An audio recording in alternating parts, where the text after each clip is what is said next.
Hello friends, welcome to my channel. ఈరోజు మనము ఆలు ఫ్రై ఎలా చేసుకోవాలో చూసేద్దాం. దానికోసం హాఫ్ కిలో ఆలు తీసుకొని ఈ విధంగా శుభ్రంగా కట్ చేసుకొని పక్కన పెట్టుకున్నానండి. ఇప్పుడు స్టవ్ మీద ప్యాన్ పెట్టుకొని 2 టేబుల్ స్పూన్ ఆయిల్ యాడ్ చేసుకోండి. ఆయిల్ హీట్ ఎక్కిన తర్వాత పోపు దినుసులు అంతా కూడా యాడ్ చేసి ఇవి కాస్త చిటపటలాడిన తర్వాత మీడియం సైజ్ ఆనియన్ని ఈ విధంగా చిన్న చిన్న ముక్కలుగా కట్ చేసి ఇది కూడా బాగా వేగేంత వరకు వేయించుకుందాం. లైట్ గోల్డెన్ బ్రౌన్ కలర్ వచ్చేంత వరకు వేయించుకొని ఇప్పుడు మనం ముందుగా కట్ చేసుకున్న ఈ ఆలు ముక్కలన్నిటినీ కూడా యాడ్ చేసుకుందాము. ఈ ఆలు నేను నీట్గా కట్ చేసి సాల్ట్ వాటర్తో ఒక 2 సార్లు శుభ్రంగా క్లీన్ చేసుకున్నానండి.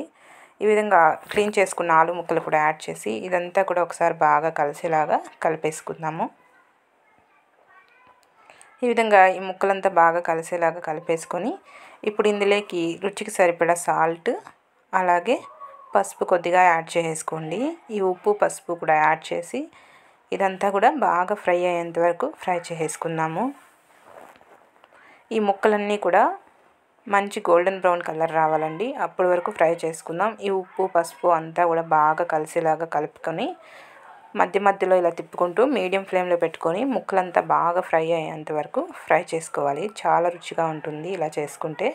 ఇలా ఫ్రై అవుతూ ఉన్నప్పుడే ఇందులోకి పచ్చిమిర్చి ఒక 3 తీసుకొని ఈ విధంగా మధ్యలో కట్ చేసుకొని యాడ్ చేసుకోండి. అలాగే కరివేపాకు రెమ్మలు ఫ్రెష్గా ఉన్నవి కూడా యాడ్ చేసుకోండి. ఇలా యాడ్ చేసుకోవడం వల్ల మంచి ఫ్లేవర్ టేస్ట్ అనేది చాలా బాగా వస్తుంది.